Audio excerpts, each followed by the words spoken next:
뉴스 속으로.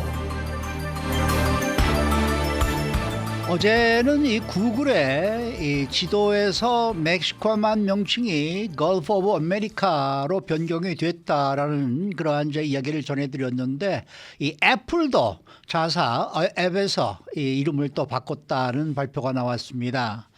애플은 이 트럼프 대통령이 서명한 행정명령에 따른 조치라고 설명을 했는데, 멕시코 정부는 두 나라가 접하고 있는 수역의 이름을 일방적으로 변경할 수 없다며 격렬히 반발을 하고 있습니다. 또 일론 머스크 테슬라 CEO는 입법행정사법부에 있는 제4부인 관료주의는 선출되지 않은 위험한 집단이라고 강조를 하고 있습니다. 어제 백악관 집무실에서 이 대규모 공무원 해고와 지출 감축 당위성을 강조한 머스크는 관료 집단은 선출된 국민의 대표보다 더 많은 권력을 갖고 있다라고 비판했습니다. 자, 봉원식 기자. 안녕하십니까?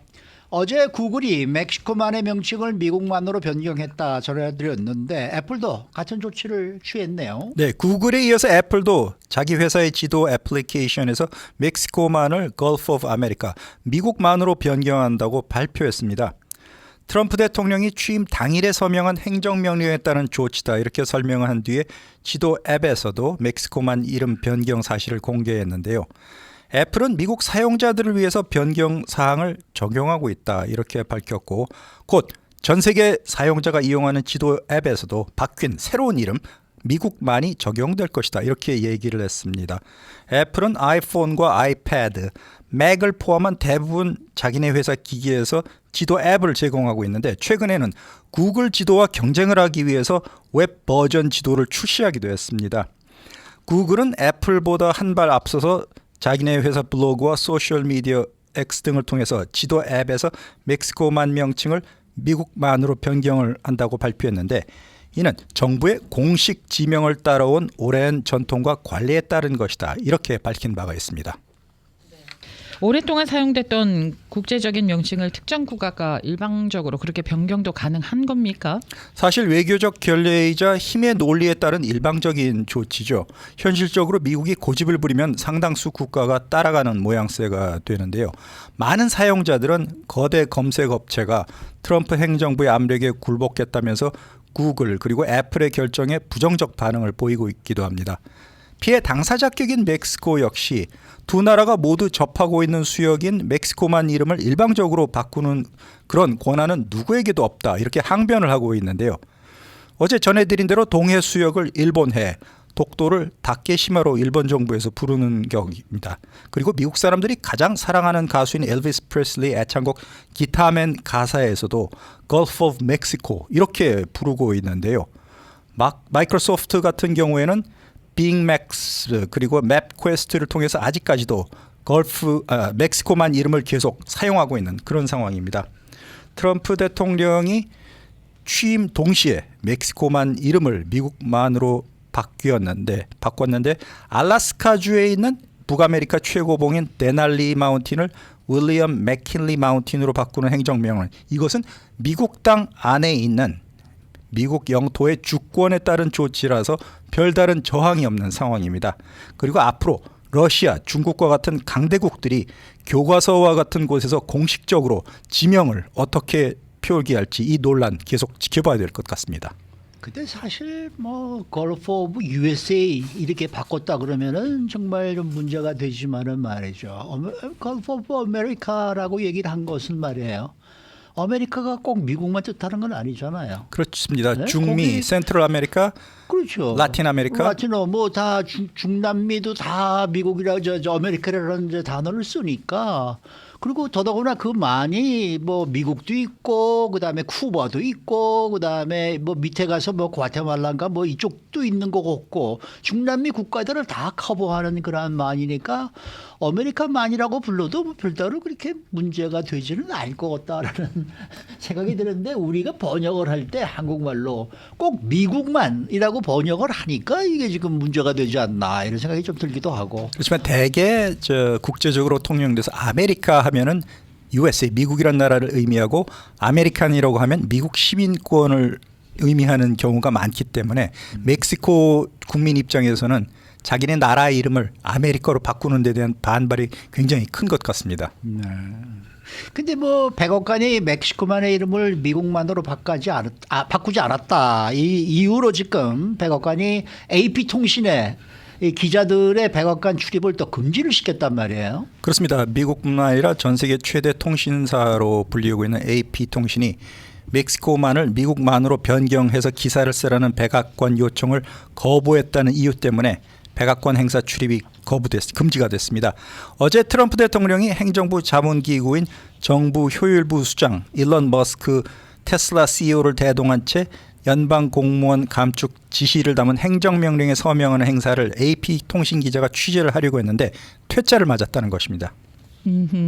AP통신은 그냥 유야무야하다가 멕시코만으로 안 바꾼 건지 아니면 그래도 AP통신에서는 멕시코만을 쓰겠다라는 건지 뭐 그런 얘기 나온 게 혹시 있습니까? 공식적으로 백악관이 어제 해프닝에 대해서 성명서를 발표하는 것은 없습니다. 그렇지만 AP 고위 간부의 얘기는 AP 우리 회사가 독립적인 저널리즘을 추구하자고 한 데 대해서 트럼프 행정부가 언론 자유에 불이익을 주려고 한다. 이렇게 비판을 했습니다. 표기법을 문제 삼아서 백악관 출입을 제한하는 것은 독립적인 뉴스에 대한 대중의 접근을 심각히 저해한다. 그뿐만 아니라 표현의 자유를 보장한 수정헌법 1조에도 위반하는 것이다. 이렇게 AP에서 반발을 하고 있는데요.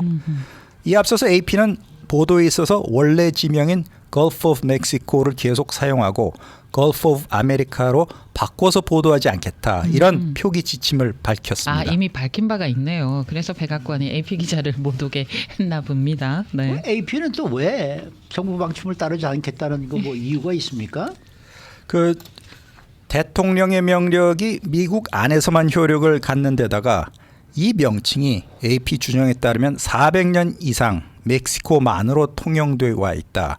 그 국제적인 규범이다. 그리고 국내외 독자들에게도 친숙한 점을 고려해서 AP 고유의 스타일북, 보도 방침을 바꾸지 않겠다. 이렇게 설명을 했습니다. 세계 최대 규모 통신사인 AP가 펴내는 스타일북은 미국 기사 작성뿐만 아니라 글쓰기 교본으로도 널리 사용되고 있는데요. 다만 AP통신은 아까 제가 말씀드린 대로 알래스카주의 데날리산을 윌리엄 맥킨리를 기리는 맥킨리산으로 바꾸는 트럼프 대통령의 명령은 영향력이 미국 영토 안에 한정되기 때문에 이를 받아들여서 AP 표기도 새로운 맥킨리산으로 바꾸기로 수용했다. 이렇게 말했습니다. 이 산의 이름은 버락 오바마 대통령 시절인 10년 전에 알래스카 토착민의 언어로 높은 곳을 상징하는 데날리로 개칭됐는데 이것을 트럼프 대통령이 자신이 존경하는 전임 대통령 맥킨리로 다시 환원을 시켰습니다. 네. 이건 미국 영토 안에서 벌어진 것이긴 합니다만 참 이 지명 싸움이 갈수록 커지고 있는 모양입니다. 400년 이상 멕시코만이라는 명칭을 사용했다고 얘기하셨잖아요. 그러면 멕시코 쪽에서는 아니 400년 넘게 멕시코만이라고 사용을 했는데 이게 뭡니까? 그러면서 반미 감정이 커질 수도 있지 않겠습니까? 그렇습니다. 미국의 이웃 나라인 멕시코가 지금 불법 체류자 단속, 관세 파동에 이어서 또 이런 명칭 문제까지 불거졌는데 자기네 나라 여론을 달리기 위해서 클라우디아 쉐인바움 멕시코 대통령이 두 나라 한가운데 자리 잡고 있는 멕시코만의 표기를 미국만으로 바꾸겠다는 것은 인정할 수 없다. 구글을 상대로 일찌감치 항의하는 편지를 보내기도 했습니다. 멕시코 정부 차원에서 미국 안에 있는 관계기관 여러 곳에도 멕시코만 명칭 변경이 부당하다. 이런 설명을 이어가고 있다고 했는데요. 쉐인바움 대통령은 이런 현상에 대해서 멕시코가 완전한 주권을 지닌 곳이 해안선에서 12해리 약 14마일까지고 이것은 세계 모든 국가에 적용되는 국제법이다. 이렇게 강조를 했는데요. 그러면서 만약 어떤 나라가 바다 이름을 바꾸려 한다면 그것은 자기네 나라에서부터 12해리 14마일까지 안에서만 적용이 된다. 그 나머지 즉 다시 말해서 이번의 경우에는 멕시코만에 적용될 수가 없다. 그렇기 때문에 우리 멕시코 정부도 이 같은 사실을 구글, 애플 측에 상세히 설명했다. 이렇게 덧붙였습니다. 이 쉐인바움 멕시코 대통령은 미국 남서부 지역 명칭도 예전에 아메리카나, 멕시카나 이렇게 되돌려야 한다. 또 이런 주장까지 했다 그래요. 그렇습니다. 멕시코 대통령 입장에서는 트럼프 대통령의 주장이 그렇다고 한다면은 마찬가지로 스페인이 멕시코와 미국 남서부 지역의 식민지를 건설했던 1607년에 작성된 북미 일부 지역도 아메리카나 멕시카나 이렇게 표기를 해야 된다는 것입니다. 미국이 Gulf of America라는 새로운 명칭을 고집하면 멕시코 역시 옛날 지명을 다시 쓰겠다 이렇게 항변을 했는데 이 아메리카나 멕시카나 표기로 환원하는 것은 현실적으로 좀 어렵지 않을까 생각됩니다.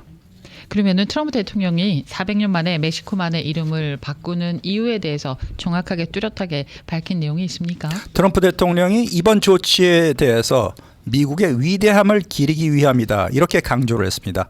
행정명령에 서명한 직후에 미국의 특별한 유산을 홍보하고 미래 세대의 미국 시민이 우리 조상들이 남긴 유산을 기념하는 것이 국익에도 부합한다 이렇게 해명을 했는데요. 이런 논리대로라면 유럽 사람들이 지은 태평양 대서양 연안도 아메리칸 오션 미국 양으로 바꿔야 될 것 같습니다. 그렇죠. 멕시코만이 미국의 해역이 아니잖아요.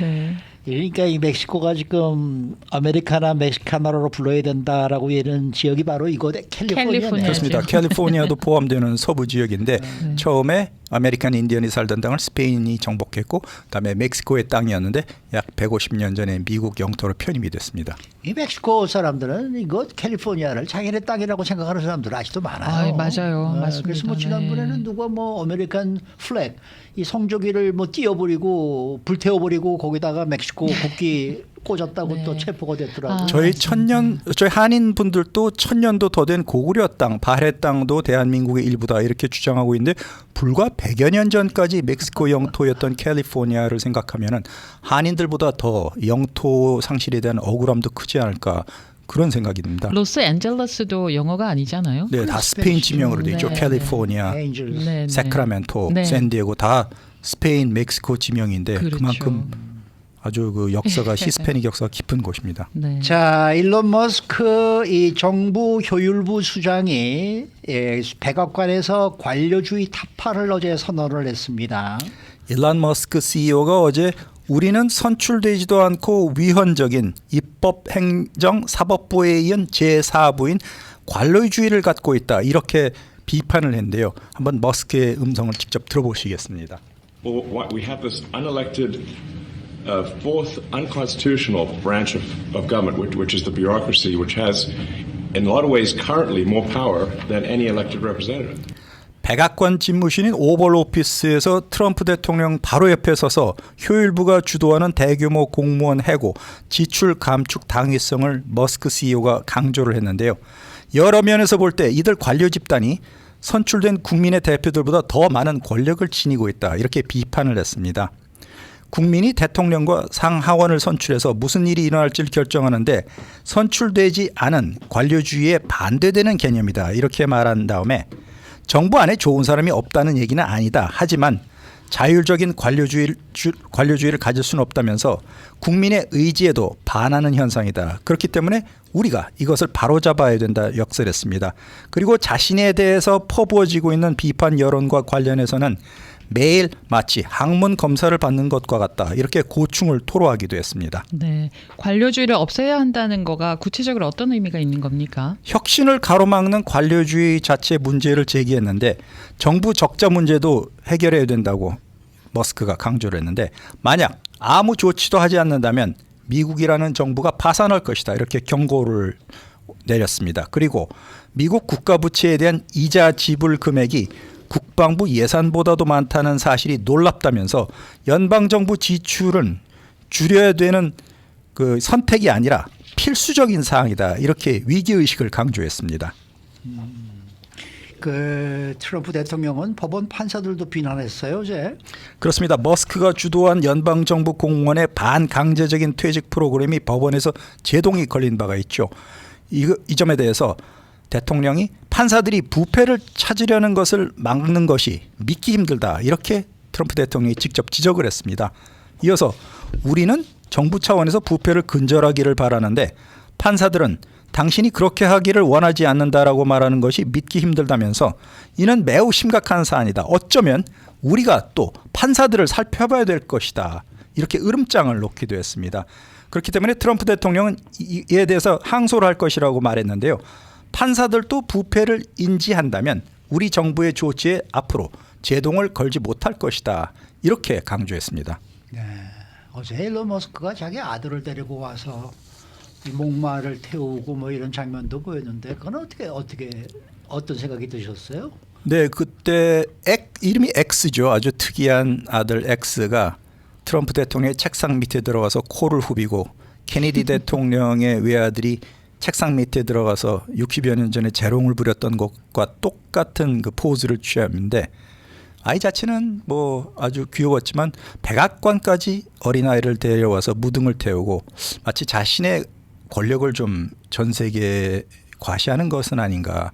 머스크가 좀 가족들까지 동원한 것은 공적인 자리에 좀 그렇지 않았나. 저는 그렇게 생각했는데. 맞아요. 그래서 저도 그런 생각이 좀 들었어요. 뭐 대통령이 자기 아들이 들어와서 논다 그러면은 모르겠습니다만 뭐 사실 공식 관료도 아니잖아요 지금. 더군다나 지금 정부 차원에서 공무원들을 대량 숙청하고 있는 자리에 그런 모습을 연출하면은 피해를 입은 사람들이 좀 반감을 가질 것 같습니다. 그런 것도 참 이상하게 보였고 또 그걸 가만히 둔 또 그 도널드 트럼프 대통령도 좀 이상하게 보였다. 저는 그런 좀 느꼈는데 말이죠. 그거 뭐 그렇게까지 해야 되나. 권위를 타파하겠다라는 의지를 너무나 강력하게 아니, 드러내는 모습이라서. 예를 들어서 선출직의 고위 선출직이라든지 아니면은 대통령으로부터 정식 임명을 받은 정말 관료가 그런다는 모르겠습니다만은 그건 좀 해도 너무하는 게 아닌가. 근데 그 사람이 한 얘기 중에 또 그래도 그 말은 또 좀 이해가 가더라고요. 10만 달러씩 연봉을 받은 사람이 퇴직할 때 될 때 수천만 달러의 자산을 모았다. 이게 말이 됩니까? 그렇죠. 국민 세금이 그렇죠. 그 말은 많은 호응을 얻는 것도 국민 세금이 이런 데 쓰여서 그렇죠. 말이 되겠냐? 그 사람을 조사하면 무슨 일이 드러나겠냐? 이렇게 강조를 했습니다. 그러니까 이쪽으로 들으면은 옳은 얘기, 저쪽으로 들으면은 이 사람이 해도 너무하다. 뭐 이런 생각도 들기도 하고. 좀 갈피를 못 잡겠어요. 구체적인 증거 자료를 갖고 와서 이게 이렇게 된 거 이게 맞습니까? 그러면은 상대방도 아무 말을 못 할 텐데 그냥 말로만 하게 되면은 상대방에서도 입장이 있을 거고 그래서 상대방이 아무런 말도 못하게 정확한 증거 자료를 갖고 나와서 얘기를 해주면은 오히려 좀 더 도움이 되지 않을까 싶습니다. 맞습니다. 가지고 나오겠죠 앞으로. 가지고 나오길 바랍니다. 그래야 네. 되겠죠 또 어떻게 그렇죠. 보면은. 네네. 자기한테 준 게 무슨 뭐 그렇게 그러한 역할이 아무런 증거도 없이 그냥 무조건 기분상 넌 이상해, 너 나가 뭐 이렇다 그러면 이게 문제 아니겠습니까? 트럼프 대통령이 약간 좀 그런 면이 없잖아 있지 않습니까? 그래서 트럼프 대통령도 정확한 증거 자료 갖고 나와서 말씀해 주시면 지지율이 더 많이 올라가지 않을까 싶습니다. 수고 많으셨습니다. 고맙습니다. 네, 봉화식 기자였습니다.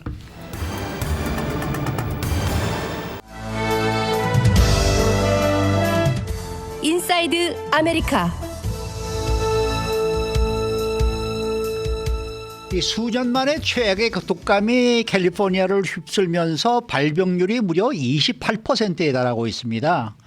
2020년 초 코로나19 팬데믹이 시작된 이래로 가장 강력하고 이번 세기 들어서 최악의 독감 시즌이라는 이 분석이 나오고 있습니다. 박현경 기자. 네, 안녕하십니까. 이번 겨울 주변에 이 감기 그리고 독감 환자를 참 많이 보였습니다. 실제로 발병률이 상당히 높았네요. 네, 그렇습니다. 캘리포니아주 공중보건국 데이터를 보니까 지난 1일 기준으로 캘리포니아에서 독감 발병률이 27.8%였습니다. 거의 28%에 달했습니다. 이로써 캘리포니아주는 독감 활동이 매우 높은 수준인 여러 주들 가운데 한 곳으로 조사됐습니다. 네. 이번 시즌은요, 2020년 그 초에 코비드-19 그 팬데믹이 시작된 이후로 어떤 시즌보다도 아주 강력했다 이렇게 평가를 받고 있더라고요. 네, 이 2022년에서 2023년에 아마 기억하실 겁니다. 그때 트리플데믹이라고 독감, 맞습니다. 코로나 또 RSV가 동시에 심하게 유행했었죠. 병원들이 그래서 입원 환자들로 꽉 차서 병실이 부족할 정도였는데요. 그런데 그해 겨울 정점보다도 지금 더 높은 수치를 나타내고 있습니다. 심지어는 캘리포니아주가 이번 세기 들어서 최악의 독감 시즌을 겪고 있다는 평가까지 나오고 있습니다. 네, 더군다나 이번 시즌에는 소아 독감으로 인한 이 사망자가 상당히 많이 나왔다고 해요. 네, 캘리포니아주에서만 이번 시즌 소아 독감으로 인한 사망자 수가 최소 10명에 달했습니다. 샌디에고 카운티에서만 10대 청소년 3명이 목숨을 잃었는데요. 최근 청소년들 사이에서 발생한 이 독감 사망자 수는 역대 최악의 독감 시즌에 접어든 지금 비극적이고 굉장히 우려스럽다는 게 이 한 공중보건 책임자의 입장이었습니다. 네. 그러면은 독감 백신 접종 여부는 좀 어떻습니까? 10대 중에 그 누구도 독감을 맞지 않은 것으로 나타났습니다. 아, 네. 그 10대 사망자들 가운데. 네. 사실 백신은 독감에 대한 최상의 보호책이라고 하는데요. UC 샌프란시스코의 전염병 전문가 피터 치농 박사는 아이들의 백신과 관련해 이런 내용을 전했습니다. 코로나19 팬데믹을 거치면서 많은 사람들이 아이들은 괜찮다 이런 생각에 익숙해진 것 같다라는 얘기입니다. 하지만 독감은 아이들에게 매우 심각할 수 있다고 치논 박사는 경고했습니다. 네. 그러면서 소아과 의사들은 지금 독감에 걸린 아이들을 굉장히 많이 본다고 말한다고 덧붙였습니다. 네, 또 이번 겨울에는 어린이의 독감 예방 접종률이 또 상당히 낮았다고요. 네, 비정상적으로 낮은 편에 속했습니다. 적어도 2019-2020 시즌 이후 가장 낮았습니다. 1월 말 기준 전국적으로 17살 이하 44.5%가 독감 예방접종을 받았는데요. 2024년 지난해 같은 기간에 이 비율은 49.1%였고 또 그 전해 2023년엔 51.7%로 50%를 넘겼었는데 이번엔 44.5%로 크게 낮아진 겁니다. 캘리포니아주를 보더라도 비슷한 추세입니다. 1월 말 기준 캘리포니아주의 어린이 47.7%가 독감 예방접종을 마쳤습니다. 이건 적어도 2019-2020년 독감 시즌 이후 최저치입니다. 작년엔 전체 53.7%가 독감 주사를 맞았었습니다. 그러니까 이게 나는 뭐 코로나도 잘 지냈는데 뭐 독감 정도야 이런 생각들을 하고 있는 맞아요. 분들이 많은 것 네, 같아요. 맞습니다. 네. 네. 그런데 말이에요. 이번에는 독감이든 감기든 간에 감기 걸려서 독감 걸려서 하는 분들 보면은 엄청 많이 글쎄, 아파하고요. 그렇게 엄청 아팠다 그래요. 네, 힘들어하시더라고요. 네, 주변에서 네. 보면 정말 심한 몸살 예. 기운에 네. 또 굉장히 오래 간다는 반응들이 맞습니다. 주를 이뤘습니다. 맞습니다. 네. 현재 일반적으로 유행하는 독감 유형이 두 가지라 하는데요. 네. 하나가 H1N1 그리고 다른 하나가 H3N2라고 하는 유형입니다. 예. H1N1은 2009년 그리고 2010년에 독감 팬데믹을 일으켰던 돼지 독감 균주와 관련이 있다 하고요. 그리고 H3N2는 일반적으로 더 심하게 아픈 것으로 원래 악명 높다고 합니다. 네. 친홍 박사가 그처럼 설명했는데 근데 최근 일주일간 캘리포니아주 공중보건연구소에서 한 3,500개 정도 A형 독감 바이러스를 유전적으로 분석해 봤더니 그중에 54%가 H1N1이었고 나머지 46%는 H3N2로 나왔습니다. 10명 중에 4명, 5명은 H3N2잖아요. 네네. 이분들은 굉장히 많이 아프실 거 아니에요. 맞습니다. 그러니까 H3N2가 더 아픈 거예요? 네, 그렇게 나오더라고요.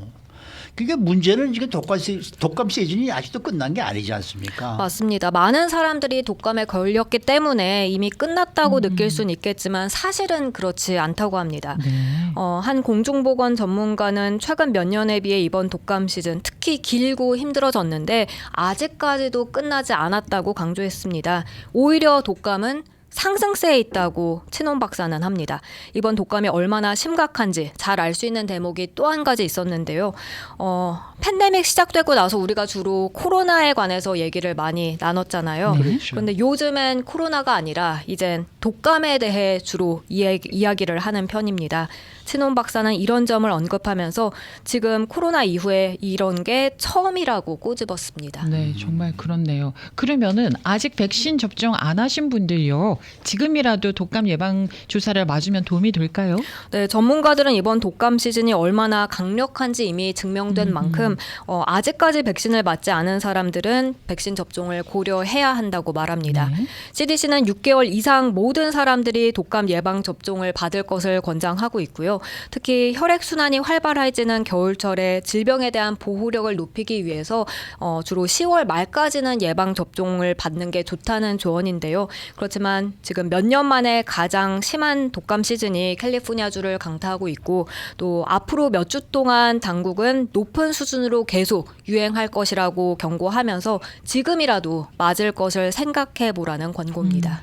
제가 이 독감 예방 주사들 백신 뭐 이런 거에 생각하고 얘기할 때마다 항상 저 로버트 케네디 주니어가 보건부 장관이 되면 안 되는데 말이에요. 저 사람은 별 자격이 없는 사람이에요. 제가 보기에는. 이 백신을 불신하면 되겠습니까? 우리가 어렸을 때부터 백신 맞고 모든 걸 다 그럼요. 이겨왔는데 네. 그걸 불신한다는 게 말이 안 되는 거고.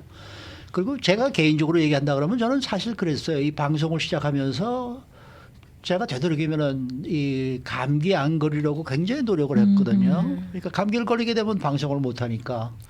그래서 그런지 저건 뭐 무슨 백신만 나왔다 그러면 무조건 가서 맞았고 그다음에 되도록이면 막 사람 많은데 안 가고 또 그다음에 이 손 자주 씻고 뭐 이런 식으로 좀 지켜왔었어요.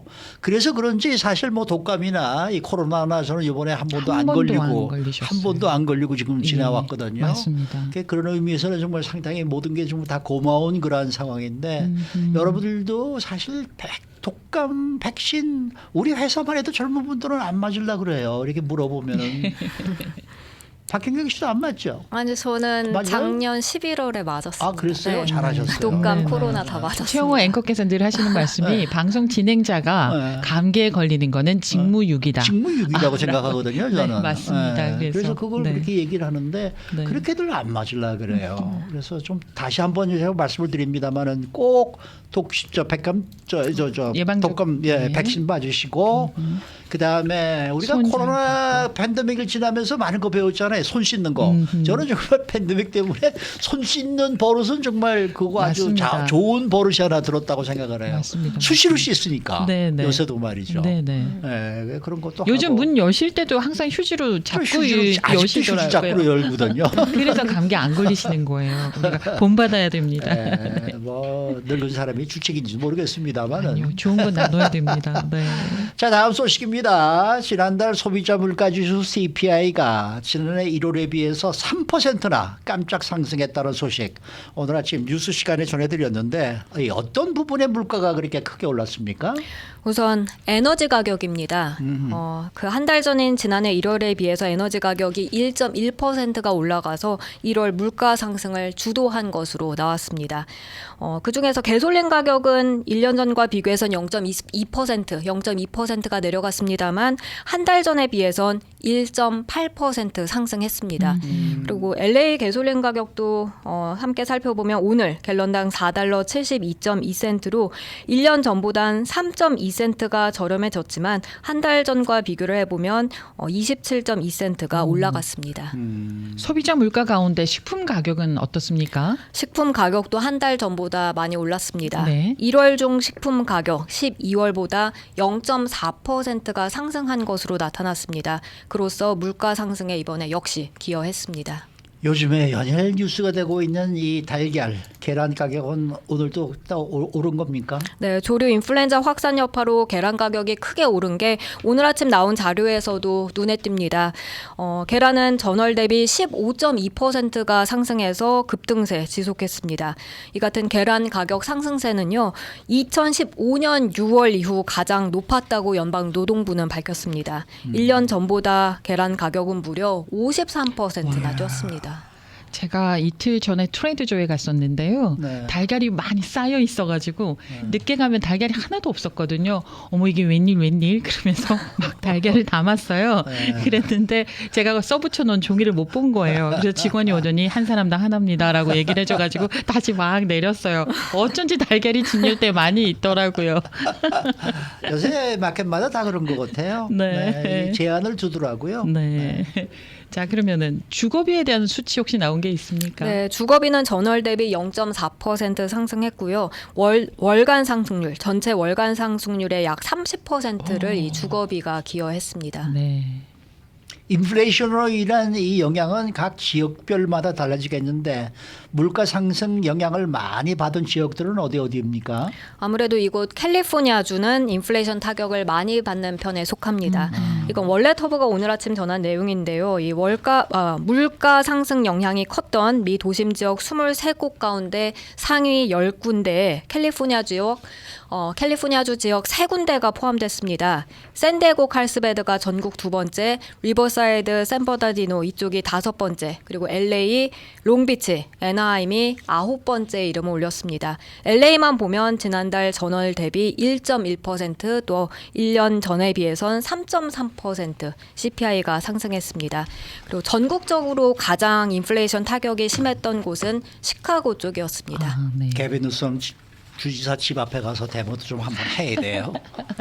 수고 많으셨습니다. 고맙습니다. 네, 박현경 기자였습니다.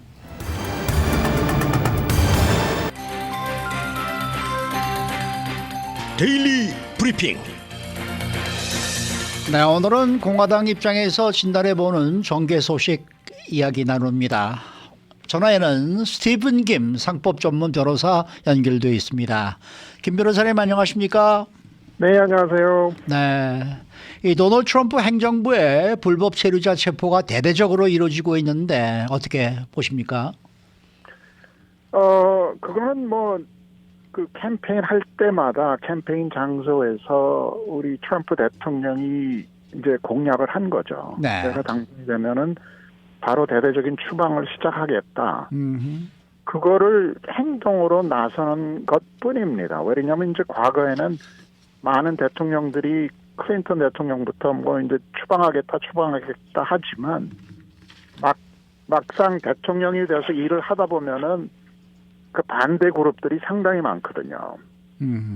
값싼 임금을 주는 불법 체류자를 쓰려고 하는 이제 회사들이나 벌써 이제 Make America Wealthy Again이라는 단체를 만들어서 지금 이런 회사들이 추방이나 반이민 정책에 반대하는 지금 라비를 시작하고 그러거든요. 네.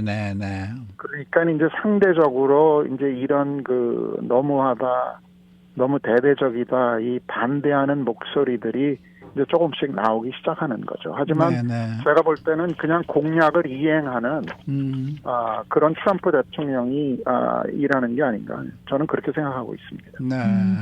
그렇다 그러면은 말이죠. 이 캘리포니아 입장에서는 지금 여기 대대적인 반발과 함께 모든 주정부 부처에는 여기에 동조하지 말아라라는 그러한 명령을 또 내리고 있지 않습니까? 네. 그거에 대해서는 어떻게 생각하십니까? 캘리포니아는 벌써 2017년에 법을 제정해서 각종 경찰, 셰리프, 이런 사람들이 아이스를 도와주지 못하도록 명시를 했습니다. 네. 그러니까 이제 앞으로 이런 일들이 이번에 미국 연방 국무부하고 이제 마찰이 많을 거예요. 그리고 벌써 지금 법무부에서 지금 시카고하고 일리노이주를 소송한 상황이거든요. 이렇게 방해하고 이러는 거는 연방법 우선주의인 미국법에 위반된다라고 해서 지금 선례 케이스로 소송을 시작을 했습니다. 그러니까 이제 앞으로 이런 일들이 어떻게 될지는, 특히 캘리포니아는 굉장히 트럼프 정책에 반대하기 때문에 벌써 5천만 불인가요? 법률 비용도 지금 준비해 놓고 싸울 준비를 하는 거죠. 그 이민 단속국이요, 범죄 혐의가 있는 불법 체류자를 체포하고 있다 이렇게 밝혔는데 또 일각에서는 교통법규 위반 불체자까지 체포하고 있다라는 소식도 전해지고 있습니다. 현재 어떤 상황인지요? 근데 이제 저는 어떤 뉴스 소스에서 그런 얘기가 나오냐라는 게 굉장히 중요하고, 네. 바로 믿는 거는 좀 위험한 시대가 되지 않았나 그렇게 생각을 하고요. 물론 교통법규를 위반한 사람도 체포돼서 추방당한 경우가 있는지 없는지는 알 수가 없지만 있을 수도 있을 거예요. 왜 그러냐면 이번에 이 모든 추방을 주관하는 이제 탐 호먼이란 디렉터가 말한 게, 이 범죄 저지른 갱단이나 이런 사람을 단속하는 과정에서 그 옆에 불법 이민자가 있으면은 깽단이 아니더라도 그 사람도 같이 단속돼서 추방될 것이다라고 그랬거든요. 맞습니다. 네. 그러니까 그 과정에서 트래픽 티켓 받은 분이 걸렸을 수도 있겠죠. 근데 이제 문제는 벌써 이 FBI하고 아이스 내에서 지금 각 주에 지금 아이스에서 단속하러 간다라는 정보가 유출되기 시작하거든요. 네. 그래서 이번 최근에 덴버에 새벽에 가서 한 100여 명 깽단을 잡으려고 했는데 누가 벌써 유출을 해서 깽단이 많이 없어지고 잡은 사람은 한 30명에 끝나는 그런 일이 있어서 지금 굉장히 문제가 되고 있습니다. 그렇더라고요. 네. 그러면은 지금 뭡니까 이 불법 체류자 체포라는 것이 지금 뭐 예를 들어서 불법 체류를 하고 있는 범법자들은 그 범법의 경중을 따지기에 앞서서 무조건 체포를 하겠다라는 그러한 지금 저의 입장인 건가요? 그러니까 이제 가장 흉악 범죄를 저지른 이제 불법 체류자들을 먼저 잡겠다라는 게 지금 계획이거든요. 그러니까 그런 사람들한테 가장 우선순위를 둬서 그런 흉악 범죄를 저지른 불법 체류자를 잡아서 추방을 시키고 그 다음에 이제 조금씩 그냥 범죄자들 그냥 주에 지금 감옥에 수감된 불법 체류자들 뭐 이런 사람들로 이제 조금씩 더 범위를 넓혀 나가죠. 근데 이제 문제는 뭐 예를 들어서 뭐 직장을 급습한다든지 학교를 급습한다든지 이런 것은 범죄자를 지금 체포하겠다는 게 아니라 무조건 불법 체류하는 사람들은 다 잡아가겠다는 얘기 아니겠습니까? 지금 그런 얘기가 지금 벌써 반대 측 이런 추방하고 반이민 정책에 반대하는 그룹에서 이런 이야기들을 퍼뜨리기 시작하는데 지금 아직까지는 그런 일들이 없거든요. 그런 게 없다. 알기로. 예. 그리고 네. 그러니까 이런 이제 페이크 뉴스라 그러죠. 그래서 제가 지금 시대는 누가 이런 말을 하고 이런 스토리가 나왔다 그래서 그거를 바로 믿기는 조금 힘든 시대가 되지 않았나 그렇게 생각을 하네요. 제가 방송 뉴스 하나를 본 게 있는데요. 한 아파트 전체를 아이스가 이제 들어가서 집집마다 문을 두드리면서 사람들을 다 확인하고 신분증 확인하고 이래서 주민들이 그 인터뷰하고 이런 거를 그 뉴스에서 봤거든요. 그래서 이제는 아파트들을 전체로 들어가서 검사를 하네, 조사를 하네, 단속을 하네 이런 생각이 들었거든요. 근데 그거는 그 베네수엘라에서 온 이제 트렌데 아라구아라는 깽단들이 지금 엄청나게 많이 미국에 퍼져 있거든요. 네. 그래서 얼마 전에 기사가 났지만 아파트 한 동 전체를 이 깽단원들이 점거하다시피 한 케이스들이 기사화되고 그럽니다. 네. 그러니까 거기를 그 아파트를 점검하면은 누가 깽단원인지 누가 주민인지 알 수가 없거든요. 그렇죠. 그러니까 이 아이스나 그 FBI 그 요원들이 가기에는 조심해야 돼. 왜냐하면 깽단이니까 그 사람들이 총으로 어떻게 뭐 위협할지도 모르니까 그렇죠. 그쪽에서는 모든 아파트 주민들을 제대로 조사를 하고 깽단원인지 아닌지 자기네가 원하는 사람들인지 아닌지를 체크를 해야 되겠죠. 근데 좀 심하다라는 평도 나오고 있지 않습니까? 그런 얘기가 나오는 것도 지금 제가 보니까 오바마 대통령 첫 임기에 그러니까 4년 동안 320만 명을 추방해서 연 80만 명, 매일 한 2,200명이 추방당했어요. 그 시절에. 네, 근데 지금 트럼프 첫 2주 동안 5,700명, 하루에 한 400명 정도밖에 안 됩니다. 물론 앞으로도 늘어가겠죠. 그리고 2024년 바이든 대통령 마지막 해에 27만 1,000명이 추방당했거든요. 하루에 740명이 넘게 추방된 거죠. 그러니까 지금 2주 동안 한 400명 정도 추방했는데 이게 너무 심하다고 그러면은 그런 분들이 이제 민주당이기 때문에 오바마 대통령 때는 아무 말 안 하고 그때는 뭐 거의 5배 넘게 하루에 추방을 했는데도 아무 말 안 하고 지금은 400명인데 너무 심하다라고 얘기를 하는 거죠. 혹시 추방의 방법이 다르거나 그러니까 불체자를 체포하는 방식이 달라서 그런 건 아닐까요, 혹시? 제가 볼 때는 네. 워낙 유세 때마다 불법 체류자 추방을 하겠다 이런 강한 이미지가 있으니까 네. 어디 한 군데 불법 체류자를 갱단원들을 잡으러 가도 이게 기사화되고 대대적으로 되거든요. 그러니까 지금 이런 반이민 정책에 반대하는, 그러니까 트럼프 정책에 반대하는 지금 그런 그룹들이 예를 들면은 불법 체류자가 안 오게 되면은 그 값비싼 임금을 써야 되는 그런 회사들, 또 예를 들면은 2023년에 Catholic Charity USA라는 단체가 정부에서 14억 불 이상을 받았습니다. 이 불법 체류자들 이제 하우징하고 뭐 밥 먹여주고 이러는 걸로. 그러니까 이런 그 불법 체류자들로 인해서 엄청나게 돈을 받아왔던 단체나 이런 데서 지금 슬슬 반대하기 시작하는 거죠. 그러면서 이런 그 기사나 앞으로 제가 볼 때는 더욱더 이제 뭐 슬픈 기사들, 뭐 우리가 뭐 아무것도 잘못한 거 없는데 우리 학교에 가서 뭐 쫓아냈다, 뭐 이런 기사들이 계속 흘러나올 겁니다. 그 오바마 대통령 당시에 그렇게 불법 체류자들을 추방할 때 캘리포니아주는 협조를 했었나요? 어떻게 됐습니까? 저 기억이 없네요. 그때는 이제 2017년에 법이 패스됐거든요. 네. 그 연방 아이스를 돕지 못하도록, 경찰들이 돕지 못하도록 하는 법이 2017년도에 패스됐으니까 그 오바마 대통령 때는 이 법이 없었던 것으로 보입니다. 그렇게 되면은 아마 보조를 하지 않았을까 그렇게 생각을 하네요.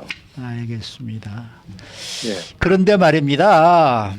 지금 트럼프 대통령이 지금 뭐 많은 행정명령을 내면서 또 연방법원은 계속 제동을 걸고 있지 않습니까? 그렇습니다. 그런데 이제 그럼에도 불구하고 트럼프 대통령이 법원 결정을 무시하고 있다, 이런 의혹이 제기가 된다는 그런 보도가 또 나오고 있던데 거기에 대해서는 어떻게 생각하십니까? 어저께 이제 트럼프 대통령이 이제 뉴스 인터뷰 하는 걸 들었는데 네. 법원 명령이 나오면 자기도 따라야 된다. 시간이 오래 걸릴 뿐이다. 어떻게 나는 이 미국의 이제 뭐 예산의 낭비를 막기 위해서 예산이 도대체 어떻게 쓰는가를 대통령이 보는 거를 방해하는 법원이 이게 말이 되느냐. 우리가 항소할 거다. 어저께 그렇게 얘기를 하더라고요. 인터뷰에서. 그래서 아마 법원의 명령을 따르지 않을 수는 없지만 바로바로 항소하면서 본인이 공약한 그 정책들을 펼쳐 나가지 않을까 그렇게 생각을 하네요. 네. 자, 오늘 말씀 잘 들었습니다. 네, 감사합니다. 네, 오늘은 상법 전문 스티븐 김 변호사를 모시고 공화당 입장에서 진단하는 정계 소식 들어보았습니다.